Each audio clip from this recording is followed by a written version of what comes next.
Kamusta guys? Nanonood kayo ng The News Listener. Ako po si Angelo.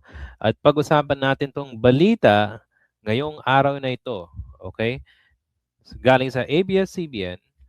Ayon sa ABS-CBN, lawyers na kaalyado ni Sara Duterte nag-file ng TRO petition laban sa impeachment proceedings na nagaganap doon sa House of Representatives. By the way, this video will be posted on March 28th, Sabado, and this video is recorded on March 27, 2026. Okay? Very interesting. Bakit expected na yung kampo ng mga Duterte mag-file ng petisyon laban doon sa impeachment proceeding. At ang dami nang nagsasabing mga lawyers, mga tumitilig sa kampo ng mga Duterte na ito talaga yung kanilang goal na doon pa lang sa hearing proper ay gusto nilang pahintuin. Okay? At bakit nila gustong pahintuin?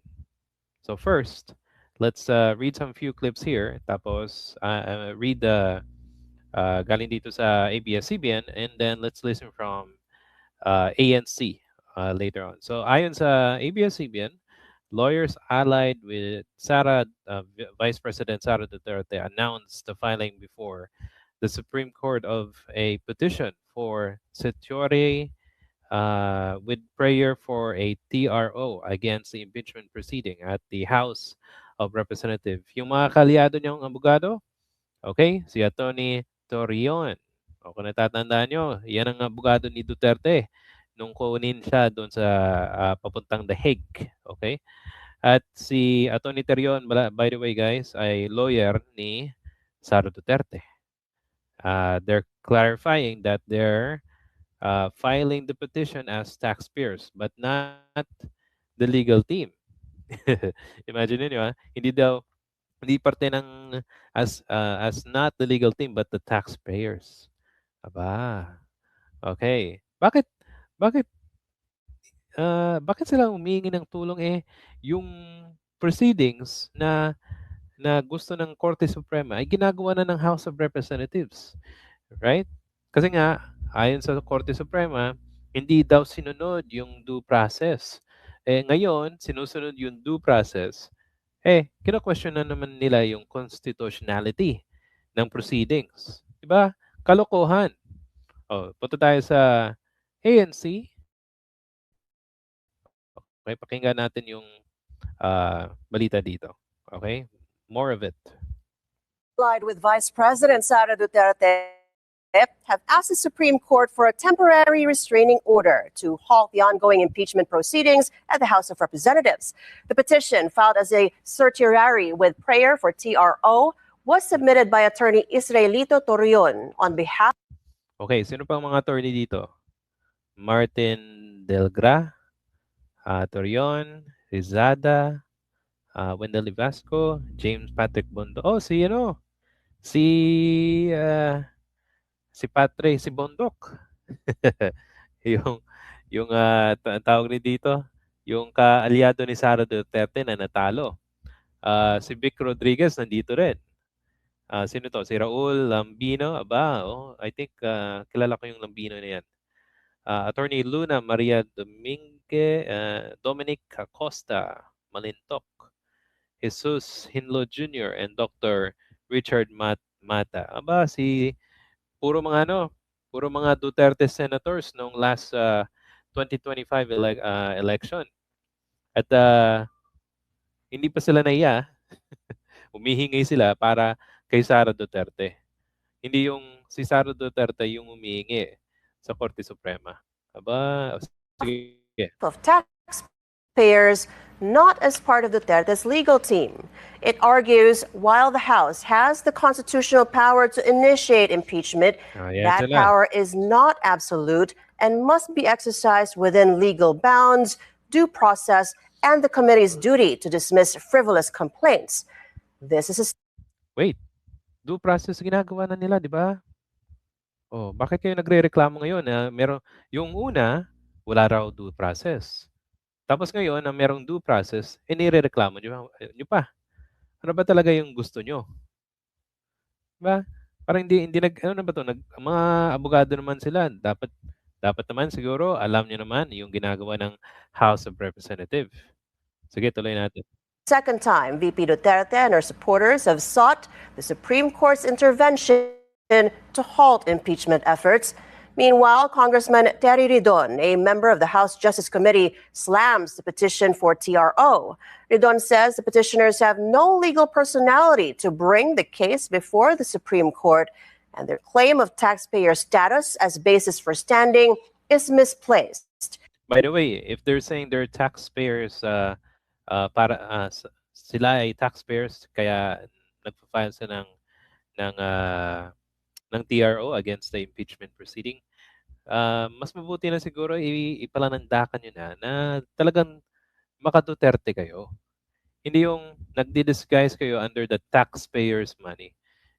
Halos lahat sila, by the way, puro mga Duterte. Mga alipores ng mga Duterte. Ridon described the petition as a diversionary tactic from the impeachment proceedings against the vice president. The defense team of detained former President Rodrigo Duterte dismissing the Okay, so yun na yun, guys. Ano sa inyo? I mean, it's not, kumbaga, hindi siya nakakagulat na they will ask for a TRO. Kasi doon pa lang sa hearing proper, dito na ilalabas yung mga ebidensya. Sinasabi ng kampo ng mga Duterte ay fishing expedition daw. Kaso, hindi nila alam na, let's just say, maybe alam nila na yung mga testigo, meron na silang mga ebidensya na ilalabas. At si former Senator Sonny Trillanes, meron siyang ebidensya na kayang ipresenta.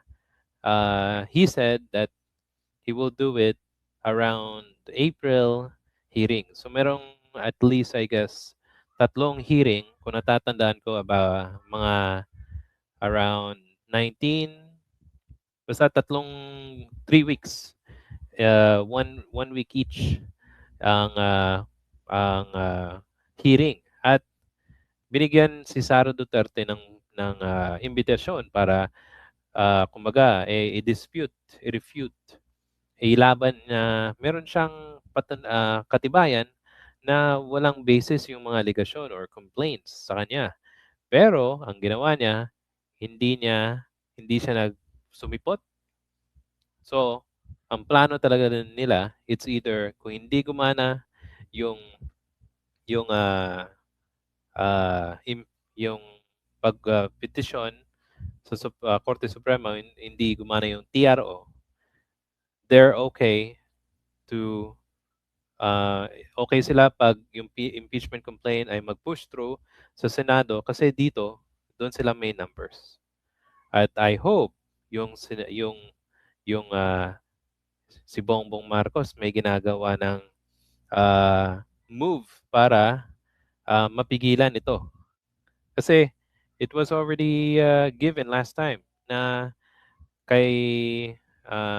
from what I heard from Sen Edu, ang sabi niya, ayon sa kanya, merong galawan na ginawa yung administrasyong Aquino. Kahit na halos mga senators doon ay kaalyado ni GMA nung panahon na yon. O kung walang gagawin dito si Marcos at hindi siya willing, ewan ko kung anong mangyayari sa kanya. Okay? So yan na yan, guys.